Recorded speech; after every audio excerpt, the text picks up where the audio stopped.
if we can get together and have people point out, here's where the landmines are, all right? So if you go down that road, good luck. But by the way, it's just littered with landmines and you're probably going to get your legs blown off. This is the PMP Industry Insider Podcast.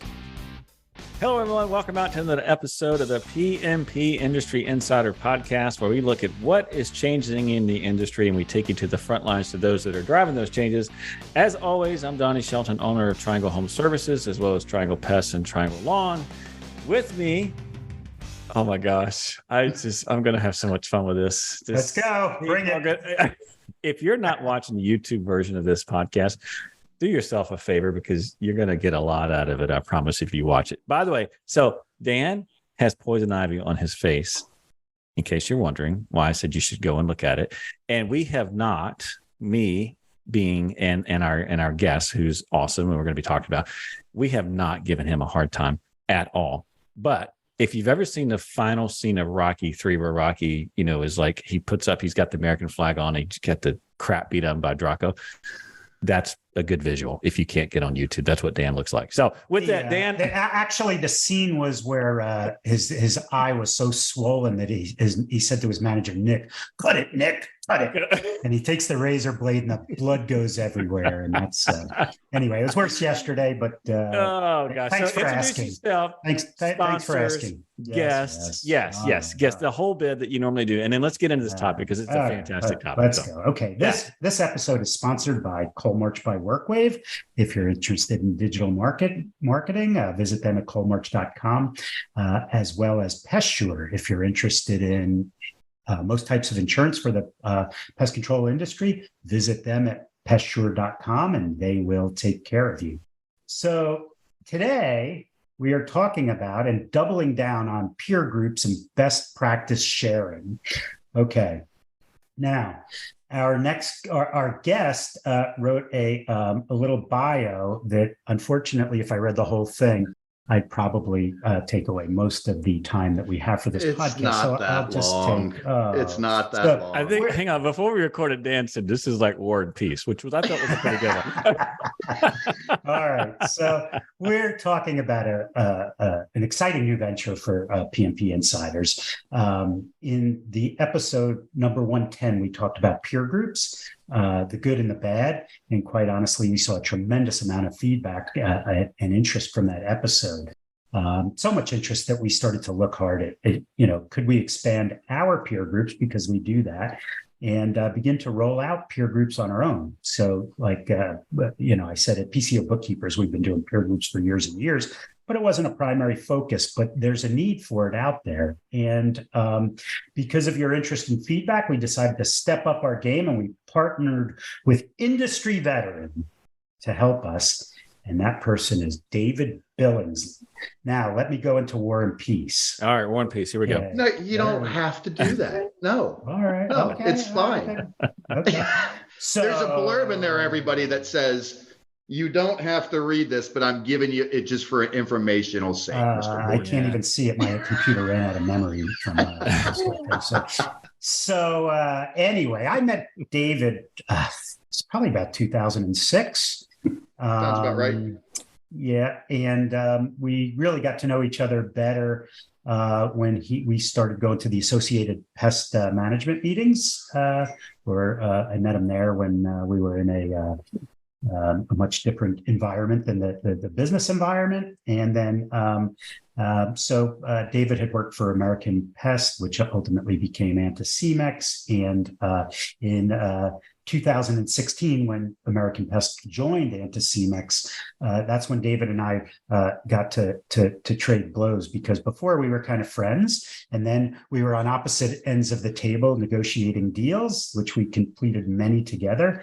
And so let me just give you, how much time do you have here? Okay, David Billingsly is the president and founder of the Billingsly Group, a coaching and consulting firm for the service industry. With over 30 years of experience in the service industry, which includes 16 years in pest, David is focused on coaching and consulting services for both small and large service businesses. His expertise is working with senior leaders and teams to assess and address strategic business decision-making and challenges. What I would tell you is that David has a really, really cool background for people who want to learn about pest, right? He worked for a company that, it was a decent sized company, but then when they got taken over by Anticimex, his mandate was to grow that company through acquisitions. So he's got all the management experience, knows how to build out teams, understands mergers and acquisitions, understands, what it takes to build a company literally from zero to, 50 million, 100 million, whatever. And that's what he's done. And I know I forgot a whole bunch. David was part of over 20 M&A transactions. All right. Anyway, welcome, David. So hang on. Before we get into this, just for our listeners, Dan just spewed out a ton of words. Let me just recap what he just said. Number one, because we need an interpreter. We do need an interpreter. I think the poison ivy has gone to his head. Yeah, it's gone somewhere. It's definitely gone to his face. When I woke up this morning, what did my wife say to me? Does your face hurt? And I just looked at her. No, but it's so recapping what he just said. So yes, we are hitting a new gear here at PMP Industry Insiders, where we're going to offer peer groups through the podcast. It's obviously there'll be more information to come about it. We test piloted this, I guess that's a word, a couple with David. And by the way, I did not know David very, very well. We did a peer group with him. He's fantastic. I really like his approach. I really like, obviously I could tell that, as he was talking, he definitely comes from the same mindset that Dan and I, as far as how to run a business. He's got a lot of experience as far as M&A, as well as growing a business, and then coming in and, a lot of people think that, okay, there's acquisitions, there's that piece of it. Then there's the integration, and that's where you really learn a lot. And that's really the hard part of it. So I like that part of his background as well. So with that, David, welcome to the podcast. Great to have you on. I'm excited to talk about this topic. We've talked about this topic in the past. There's going to be a little bit a different slant on this, but with that, let's start with your background. Obviously, we've hold on. Yeah. After I went through all of that, and then you went through all of that, we asked David to throw some questions. The first question was, tell us about your background. Yes. By the way, all leave anything out, David? There, listen, I asked for some feedback on this, and I started getting it T-minus 10 seconds before the start of this podcast. Yes. So we're giving you number one, right guys. Now. Yes. Thank you for inviting me. It only took you 136 episodes, so I appreciate that. All right, I was not feeling the love from Dan and Donnie. Yeah. The other is, much like Dan looks now, that's the way that I looked after some of these deals that we had to go through, trading blows with Dan, and unfortunately, when you're on the buy side of things, you got to be you got to take some punches, because you're not necessarily allowed to throw them back, much. So I had a tendency to look like Dan. So. But that being said, before we get into David, Dan, Donnie and I have to know exactly, how did you get poison ivy on your face? Yes, that is a great question.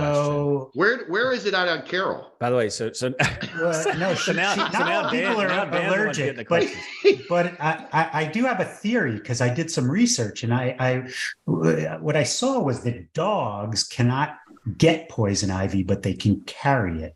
And I think that's the way I got it, from cuddling with my little puppy, but either that, or I was rolling around in it. I don't know. I still can't put my finger on it, but thanks for asking.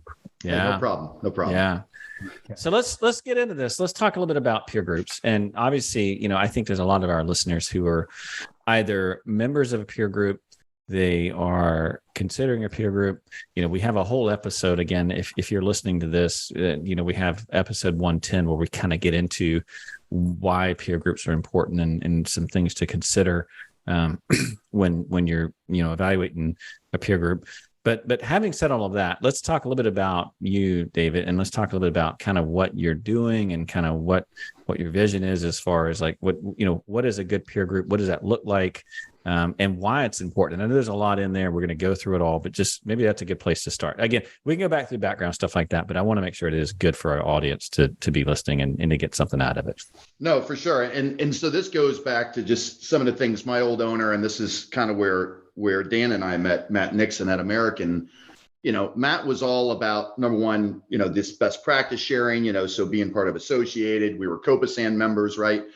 So we were part of a lot of these networking groups where you got, the kind of the best of both worlds, right? So you're networking with some of the top pest control companies in the country, and a lot of them are non-competing. So you get this opportunity to share a lot of best practices. Mm-hmm. And, so those best practices, that's really what spills over into some of these peer groups, and, and why this is so exciting. Being part of anti-CMEX, we always, Jarl, our old CEO, used to say this, sharing is caring type of thing. Mm-hmm. Being able to have access to, these different businesses or companies and then get those best practices out of it. For me, there's some accountability and some other things we can talk about. But for me, from a peer group standpoint, when you start putting business owners together in different markets and you guys start sharing best practices, that is where the magic happens. I mean, that's where I get super excited about it. I sat in with you guys earlier in the spring, one of the peer groups, and, after 15 minutes, I leaned over to Dan and I was like, Dan, this is awesome. I can do this stuff all day long. Like, I love talking about this stuff and love pulling, other folks together so they can share and watch their businesses grow. And that's one of the reasons why I started to do what I did, I'm doing now, almost a year ago with this consulting business. It's interesting. Before we started the podcast and we were talking about this, peer groups in general, when I first started in business, I was not lazy, and I certainly was. I was very motivated, because if I didn't make payroll, I died, right? Meaning not me like a physical death, but the company was over. So I was highly motivated, right? I was totally in. It was like, we got to make payroll, we got to do this, blah, blah, blah. And then we kind of hit this stride of success where I have a little bit more freedom. And I'd never had freedom like that. And I got a little sloppy, meaning I got a little comfortable with my freedom. There was no one there calling me out in terms of accountability. And, I joined a peer group mainly because I knew that I'd have to come in once a quarter and I'd have to report on what I said I was going to do. And that level of kind of pressure made a peer group really work for me. Fast forward a few years, I personally feel like, I overcame that. I'm sure there's many who would beg to differ. But I kind of got off the okay, now I'm not doing it for, the mindset changed. I didn't do it just for survival. Now I'm doing it for fun. I really, really enjoy the business. I enjoy our people. I enjoy the challenge. But at the same time, there's no one in the company who does what I do. There's no one around that I can just sit and say, hey, what do you think about this? And so it's kind of a lonely seat when you're lonely at the top, man. I'm telling you, totally lonely at the top. Is it the top? Is it the bottom? Or as an owner, you don't have accountability to anyone. You have accountability to yourself, but quite honestly, you don't have somebody to embarrass you if you don't do what you're supposed to do. And that's part of it. But so David, what excites you about this whole project? What do you think that, what do you think that we can add to folks to help them grow? I can give you some stats on people who've been in our peer groups over the years and how much they've grown and whatnot. But you've been around this for a while, especially, Associated and some that you were a Vistage member, I think, right? Yep. I was in Vistage. I had a business coach for years that was an old Vistage chair. And then in 17, graduated to Big Boy Vistage and was in a group. And as I touched on it earlier, it's getting the ability to pull business owners together so they can share best practices, right? The other really interesting thing, so a year ago, I launched this consulting business. I get out, finally hang my own shingle and start my own business. And one thing that has just been amazing for me is it's pretty cool that people will pay me really good money to kick them in the butt on a monthly basis. Like, I freaking love that, right? I played college sports growing up. My dad's a retired Army colonel. I've gotten my butt kicked and held accountable over the years. And, so you take these peer groups where you bring in these leaders, And one, it is lonely at the top. So you bring somebody together with a facilitator that is not shy about kicking people in the butt, right? And then you create this team. Like, I love teams. I love building teams. So you create this group that becomes this team of owners that are all fighting for each other. They're learning from each other. So I mean, listen, I've said this before. I always wanted to be, like a football coach. And my old high school football coach is one of my best friends, Jim Michaels. And years ago, when I said, hey, I think I want to be a coach, and he's like, no, I want you to go do something else and make some real money. So I've had to kind of give up the whole idea of being an athletic coach, but I've kind of taken that and moved that into the passion that I have around coaching into the business side of things and facilitating these peer groups. Once again, 15 minutes into sitting with you and Donnie and the group in Raleigh back in, I think it was March or April, I was like, this is right in my wheelhouse. I am going to love doing this. So I'm just pumped about the idea of joining, this joint venture between the three of us and PMP Insiders, and then growing that just to help others grow their businesses. Because you're right, Dan. I mean, what are the stats from the PCO guys? I mean, the growth is phenomenal in those organizations. Absolutely. Yeah. So, it's interesting because we do a bunch of peer groups, and some of them, people, get a lot out of it. Some people don't get as much out of it.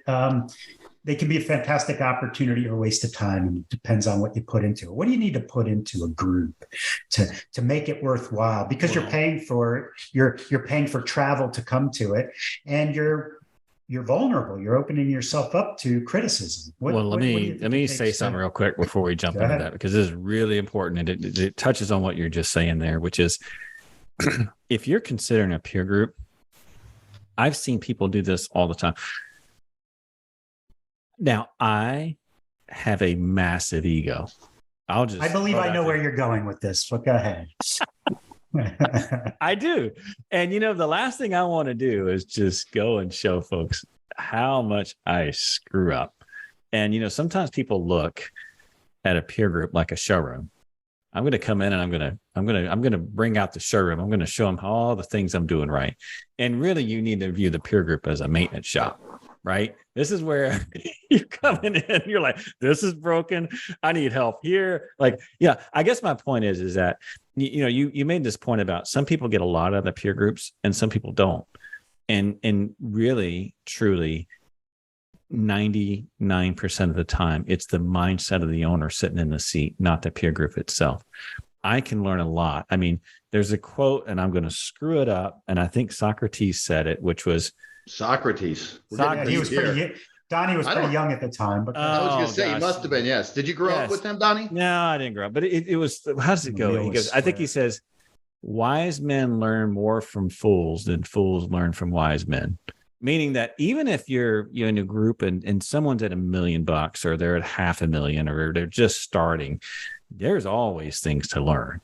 And so that whole idea of like, how do you show up to the group has a big impact on what you get out of the group. And so I just, bringing it back to what Dan was saying, I just think it's really important that if you're thinking about this or you're considering it, you really have to put your mindset in check and get your ego in check and make sure that you do view it as a maintenance shop, not as a showroom. So with that, let's bring it back. So what were you going to say? I'm sorry, David. Well, no, Donnie, I think, quote unquote, Donnie Shelton, and this was on the website, is you're signing up to have people look at your dirt and critique your dirt. If you can't accept that, don't sign up for a peer group, right? It's not going to do you any good. Yeah. And what I will say is just the double down on that is if I'm facilitating it, guys and gals, I can assure you, I am going to call BS really quick for basically anybody in our groups, So one of the notes I had down in prepping for this was all peer groups are not created equally. All right. So that's one.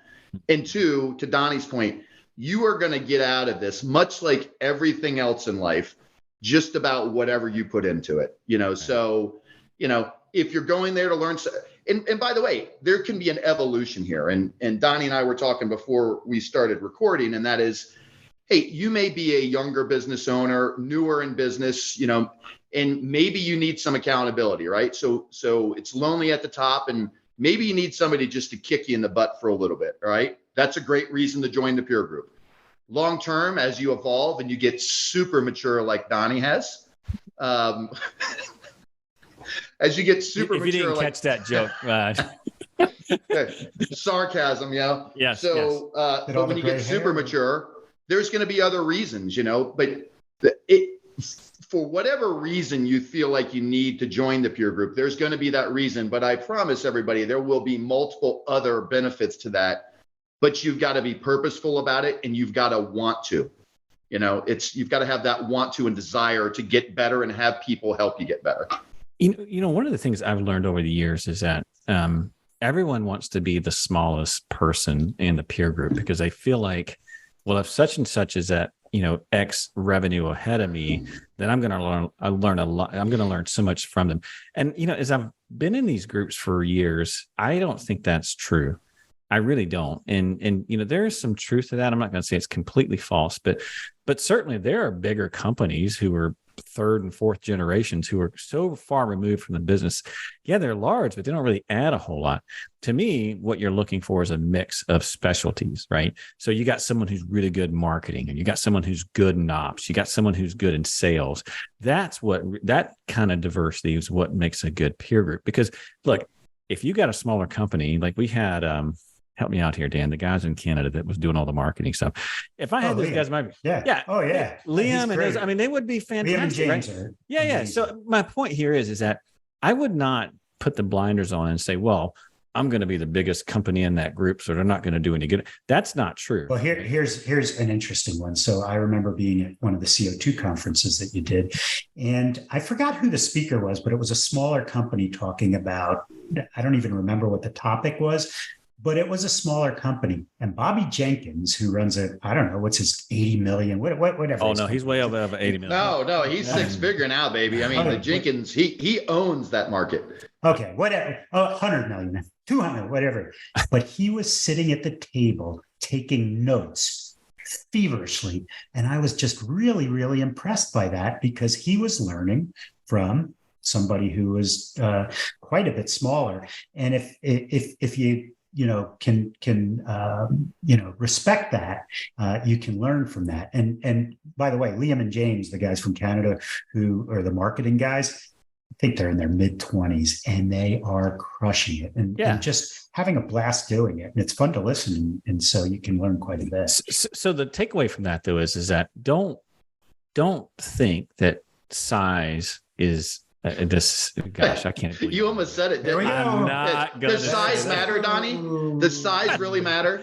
I am not gonna. Size does not matter. I am not. What I'm gonna say is this: is that it's all about making sure that you got some sort of specialist in your group, like someone has. Because we know this, right? You meet some owners. I remember back when I was with Coalmarch, and I'd go around and I'd meet a ton of owners, and I would look, and some guys would be ops guys, and some guys would be data guys, and some guys would be marketing guys, and I say guys, this is owners, they're guys and girls, right? In fact, some of the females were fantastic operators, but point I'm making is that just look for that kind of diversity. I would not put the blinders on and be revenue only. That I think that's a wrong move. So to Dan's point earlier, we did all these M&A transactions with Anti-CMEX, and for most part, we were buying these bolt-on acquisitions that were maybe a few $1 million.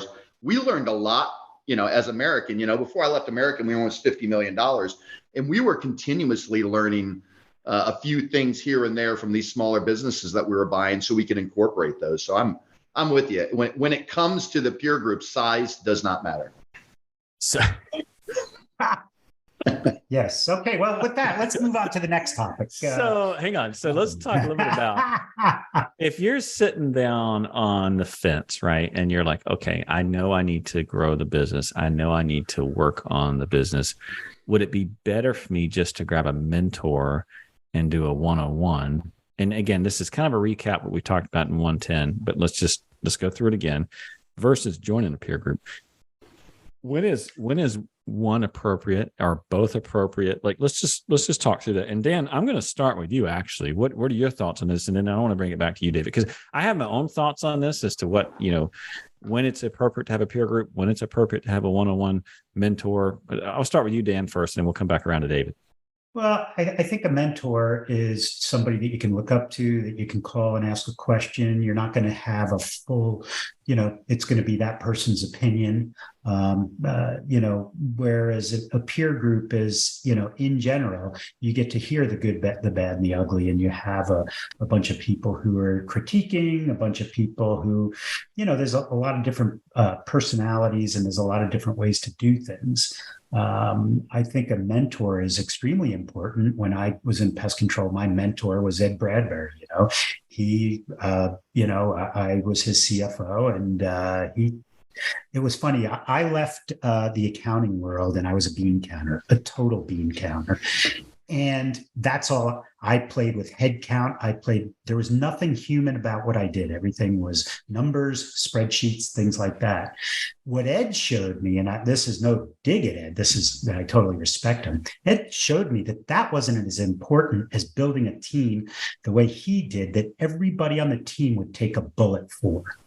And I learned that, and it took me a little while to learn, because I thought that all of this, touchy-feely stuff was, nonsense. But Ed showed me that that's the way you build a company. And when I started to realize that was important. So Ed was my mentor. In the peer group, it's just great to see, everybody doing things just a little bit differently and tweaking things and whatnot. And so I think that's the difference. I think everybody should have a mentor, and if you're ready to open up your dirty laundry, then you should also be in a peer group. I think it gives you a lot more speed and a lot more velocity in terms of growing a business, because, learning from others is, again, I don't know why I'm on these whipping out these wise sayings, because I'm not a very wise guy, but is this a Plato one this time? It could be, right? Okay. Learning from your own experience is great, but learning from others' experience is better. It's just one of those things where, it's like, using your own money is great, but using other people's money is even better. Yeah, exactly. I think that's, it's a really good point. That, by the way, I think you should have both. I know I'm jumping in front of David here, but I think you should absolutely have a one-on-one mentor that you're talking to, and that you're hanging out with, and that you're bouncing ideas off of, that can kind of help guide you. And then you also should have a peer group that's pushing you, giving you new ideas, and that you're contributing to, and that you're growing together. Because that's one of the greatest, one of the peer groups I started with, my very first one, everyone in there is probably double the size of when I started. More than double. Yeah. So anyway, David, what are your thoughts? Mentor versus peer group. When is one more advantageous than the other? Or are you more like play both? What are your thoughts on this? My answer is yes. Right. I'm fully in your camp, and that's I think you should do at least both. Right. It's interesting on this journey I've gone down over the last year. One of the reasons that I looked at this, I was like, there is such a significant opportunity with our industry to be able to help people, build their businesses. All right. So we look at these peer groups. Should you do peer groups? Should you have a mentor? Should you have a coach? Right. What I am finding, though, is it's really interesting. The people that are really interested and are serious about this, right? As you said, if you can't take somebody just piling on with you and critiquing you, all right, because it takes a special business owner or leader to be able to be critiqued, right? You've got to have a significant amount of self-confidence in yourself. Yeah. And the bottom line is a lot of folks, they lack in that. All right. They lack in that self-awareness to be able to say, hey, listen, I know they're not attacking me. They're just trying to help me. So what I'm finding is a lot of folks that are interested in stuff that I do in this business coaching, or take the time to be purposeful with a mentor. A lot of those are see the value in peer groups. All right. But generally speaking, I've found that if they're not interested in either of those or one of those, they're probably not interested in any of it, simply because they probably think they know better. All right. Maybe their ego is a little bit too big right now. Maybe they're a little bit too confident with ourselves. But I mean, listen, with our business, it's amazing on how successful business owners can be in the pest control industry. If they owned a business in almost any other industry, a lot of our owners would fall flat on their face. Yes. All right. This is such an amazing business, and as I got into this 17 years ago, I was just like, oh my God, like this is a serious business. And you actually don't even need to know what the hell you're doing to actually be successful in this business. I've seen people with $5 million businesses, and you look at it and you cringe. You're like, you're doing what? And you are making how much? So those are the folks that actually really, really could take that $5 million business and accelerate this baby to 15 million bucks. But they think that they're pretty big for their britches. Well, it's kind of interesting. You do get some of those, and we've had people in our peer groups who've come and gone, who basically it was their bully pulpit to get up and say how great they were, and how great they are, and everything's great, and they do everything great, and can't take any criticism at all. And what happens at a peer group is there's criticism coming from every which direction. You need a hard hat and pads, So. Oh, I'm just thinking of one. I cannot. I know exactly what you're thinking. I'm not gonna, because it would. But anyway, so. One thing I would add to all of this is, I personally, I think when you're part of a peer group, it's not that people are going to beat you up all the time or anything like that. I mean, it's also, I hate to say it, it's kind of a support group too, because I have a buddy of mine who says, if someone gives you bad advice, you look at them and you shake your head and you say, thank you.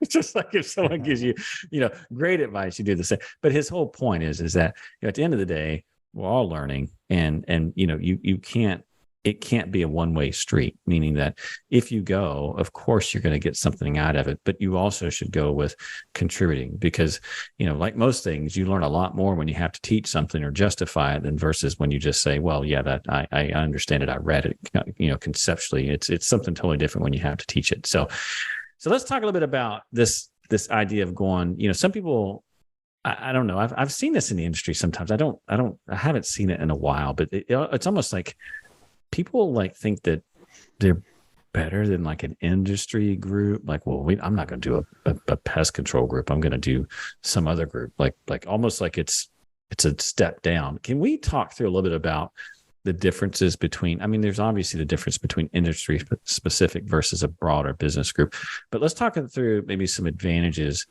of doing one over the other. By the way, I'm not a hater of broader business groups, but I also, sometimes you can go out and read a book and it'll tell you all these great things and not tell you how to do any of it. But and I'll start with you, David. Can you just kind of run through your thoughts on, the benefits of industry specific versus broader business groups and why that's important? So this goes back, Donnie, to the question you asked me earlier, mentor versus peer group, right? And I said yes. Well, I'll triple down on the yes, and that's, I was part of Vistage too, right? So for me, it's really about, as a leader, how interested are you really about getting better? How interested are you taking the person that you are? And if you're going to grow a business, so when I started at American, I think we were $5-ish million, right? I come from a retail background. I had run stores for Brooks Brothers, but towards the end, I'd never run a $50 million business, all right? But I knew if I ever wanted to run a $50 million business that I had to just consistently stretch myself and push myself, right? So if you're looking at a Vistage type of a group, sure. You generally, Vistage groups for the most part are going to be groups non-competing, right? Different markets. So you're getting all these different perspectives, so I got a lot out of my Vistage group from different things. But when you're part of these peer groups, this best practice sharing, so when I sat in with you guys over the spring, these business owners, we're getting in and we're sharing financials. We're talking about like, hey, listen, it's almost you get in the room and you get naked together, right? And I don't want people to like visualize that, right? But you're getting in there. As long as there's no poison ivy in there, that's the main thing. We can't have poison ivy in. No, can't have all that. So, but when you get into these rooms and you start really sharing with each other, like your financials and here's how we're running our business, so the Vistage style groups or other peer groups out there, that are not in a related business, you're getting different ideas from not outside of the pest control market, that are just overall good business sharing tactics. Some of the stuff may be, hey, we've got a lawsuit about this. Anybody ever got sued about, I don't know, for whatever, right? We fired somebody for the wrong reason, right? So the peer groups that we're talking about doing are really going to be more industry specific, so we're dealing with lawn and pest type of companies, very similar to what we do. We're getting in, sharing, our financials. We're almost doing twice a year business reviews, where our members come in and we say, hey, listen, here's how my business is performing. All right. Here's what I think we're doing well. By the way, we suck at this. All right. Has anybody sucked at this like this before and gotten improvement? So this is all about, and I think you said it earlier, Donnie, this is all about speeding up the process, right? Mm-hmm. If we can get together and have people point out, here's where the landmines are. All right. So if you go down that road, good luck. But by the way, it's just littered with landmines and you're probably going to get your legs blown off. All right. Yeah. Or you can go down this road over here that's just clear sailing. It's nice and smooth, and you'll be able to speed up the process, So you have these outside things and you have these peer groups and then you've got these mentors and coaches. All of them serve a purpose. It's really for you. How much time do you have? There is an investment in this, so, some of the financial investments, Vistage is extremely expensive, right? Peer groups like this, it's a minor investment, but you're also talking about time. And then you need time to think about what you're doing as well, because time is money as well. Well, I help moderate these groups and I'm sure folks in the podcast are well aware. I'm definitely back in the driver's seat at Triangle. And so I am also a participant and I get a lot of value in preparing for these meetings because it forces me to sit down and critically view my business from a financial perspective, a culture perspective, big picture. Are we driving the strategy, or do we have the right strategy? And I mean, hey, there's been times that I thought someone was doing something really stupid and I voiced it and I was wrong. What? He was wrong, Dan. I was wrong. Yeah, I was 100% wrong. You do remember you're being recorded. I do remember that I'm being. I thought I was wrong, but I was wrong about it. Yeah, I was wrong about being right. No, but it's true. I mean, some of the old, I shouldn't say old, but some of the, standard rules that we have in the industry, there are people who break them, and there are people who have been successful in doing so. Not very common, not a strategy that I would typically do. But point is that, I've personally, I enjoy the time to sit down and critically look at the business. There's value just in that piece of it without even before I show up to the meeting, I've already done something that I probably would not do at that depth had I not been going to start with. But then the second piece of it is that there are times that, I've gotten into some folks and said, you really shouldn't do this. And they've proved me wrong. And I learned from it. And I think things like that, you just would never see, nor would you do, if you were not engaged in some sort of peer review. And again, I know we're talking a lot about the discipline piece of it, but the flip side of it is that, I have some really good friends and and I kind of view a peer group like a business, right? Some people say business is all about numbers. Well, it's not all about numbers, right? Because if it's all about numbers and you don't have any culture, well, it's not going to last very long. And some people say, well, it's all about people. Well, yes, that's true. But if it's all beanbags and no one's worried about profit, well, you're not going to be in business very long either. So it's both, right? So Donnie, why don't you talk about one of the things? It's not just show up and we're all gonna. There's a lot of preparation for each meeting. Yeah. What are some of the things that we require? Yeah. So when you first go in, things that you're going to need to know. You're going to need to know your financials. You're going to need to know where, and again, these are, and I'm not talking about just like, well, what's the profit, but like, what's my gross margin? What are my operating ratios? How are my operating ratios, stacking up as compared to what the target is?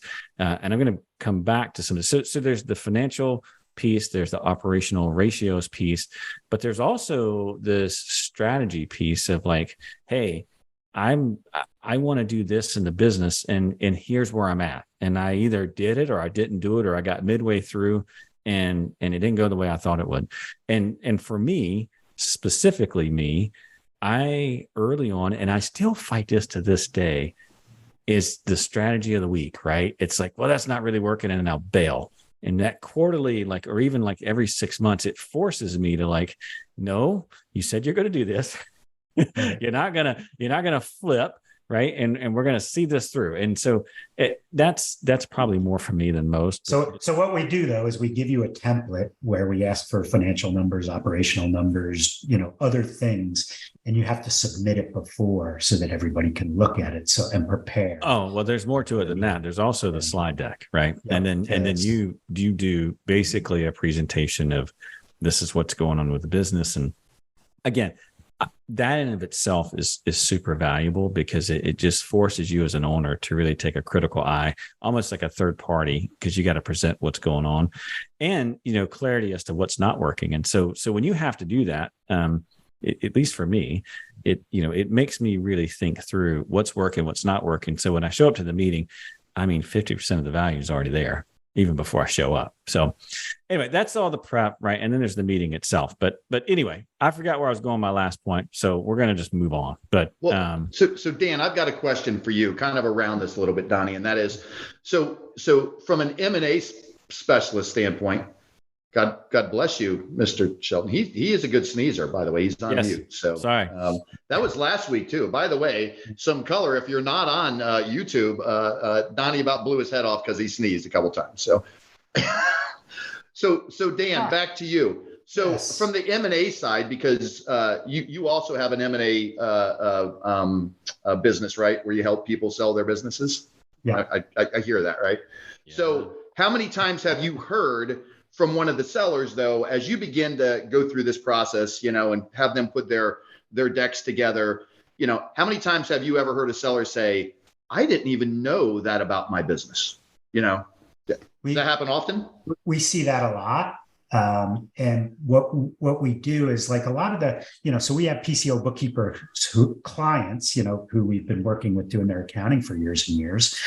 And some of those people are members of peer groups and whatnot. And when we present our deck to potential buyers, they have all of their, what do they say? All their crap in a pile, right? But a lot of times we'll get people who are non-PCO bookkeeper clients, and we have to go through everything. And there's a lot of blemishes and a lot of things that need work. And I don't want to take credit as PCO bookkeepers because the peer group is just so powerful, right? And I love watching people, have it out with other members because, they're passionate about what they believe. And it's important to do that. But happens. If you think about why are you in business, you may never want to sell. However, how do you know whether you're winning?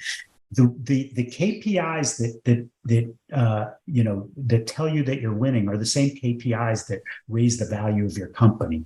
It's EBITDA, it's growth, it's recurring to non-recurring. It's all of those things that the buyers are looking for. So you may never want to sell your business, but those are the things that we look for. And I know you did a lot of deals. I'm sure that there were a lot of deals you didn't do that you saw that you passed on, right?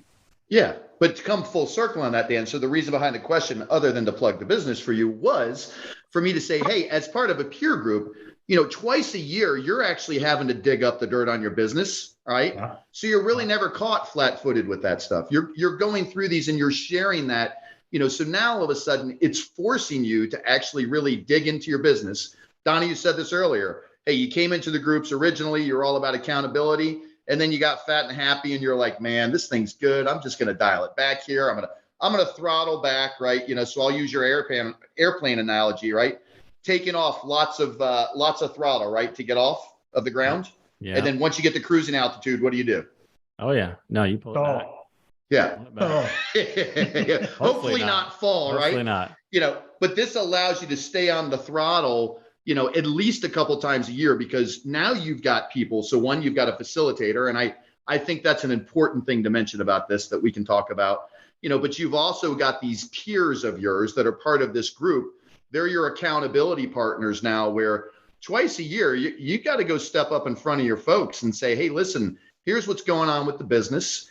And, hey, maybe I made a commitment last time and maybe I didn't live up to it, or man, I'm really struggling with this, so but it forces you to actually really be taking a look at your business on a regular basis, so you don't get fat and happy and comfortable. in addition to the twice a year, we use a program that everybody else uses. It's called Basecamp, but it's kind of like social media for a group, right? It allows you to create dates. It allows you to upload documents. It allows you to put to-do lists together, and also kind of like an instant messaging system. So in between the meetings, you can, let's say you're having some sort of HR problem or whatever, you can pop in to the folks in your peer group and say, hey, I'm having a problem, XYZ. Has anybody had this problem? And a lot of times somebody will upload a standard operating procedure, or even we've had people who've uploaded the results of a lawsuit that they were in, to help out. So that, becoming real friendly with your peer members. Yeah, you're going to challenge them during the meetings, but you're going to become industry friends. And that's really important.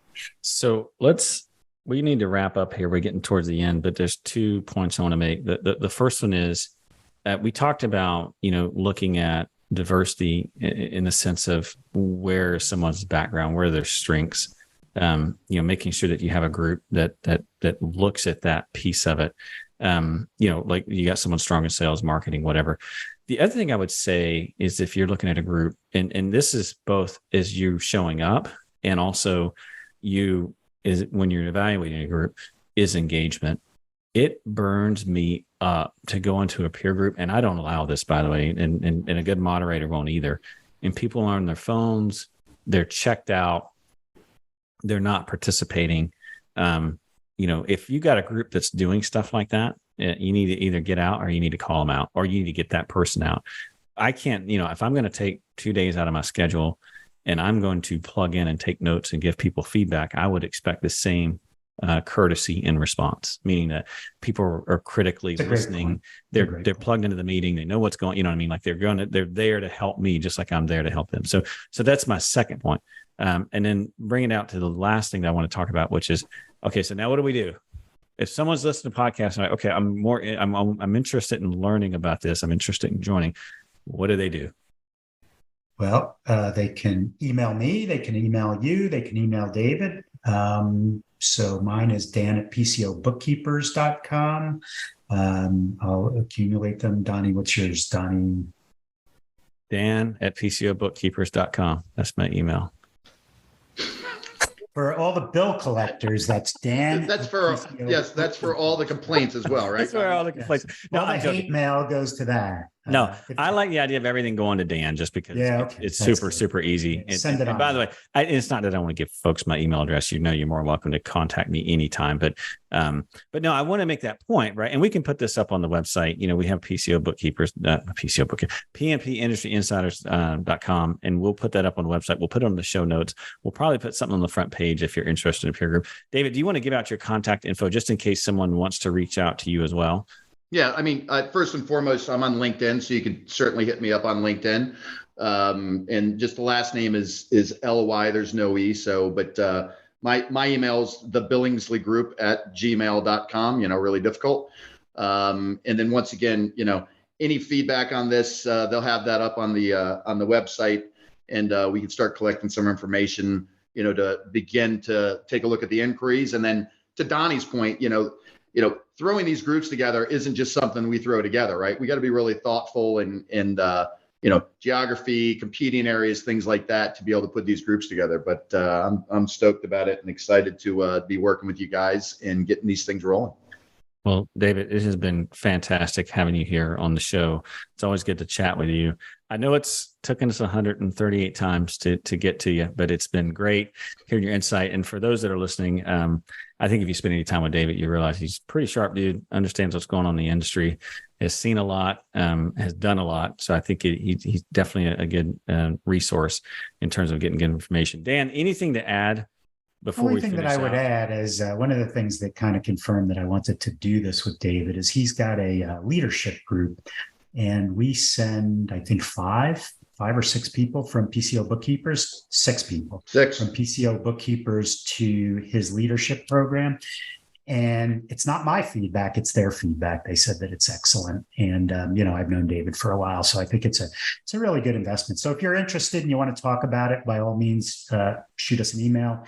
And then what we'll be doing is looking for, to put together the peer groups with what we feel are, the best members and whatnot. So, so if you're interested, by all means, get with us. And I think with that, I really appreciate it. David, anything else? No, listen, I'm excited. Iron sharpens iron. So, if you're really interested in trying to grow your business and spend some time with some other leaders, definitely hit us up. And who said that? Socrates? Nope, I think that was David. So episode 136, I think we're on. So thanks for finally having me on, guys. I really appreciate the time and appreciate the opportunity to partner with you guys. So I'm stoked. Love it. Sounds great. Well, just a reminder for all of our folks that are listening, all the resources and topics that we talked about today are available on the podcast website, pmpindustryinsider.com. Just take a look under show notes.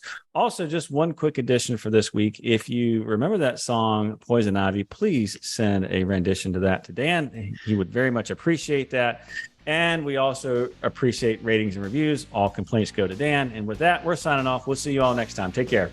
Thank you. Bye, guys.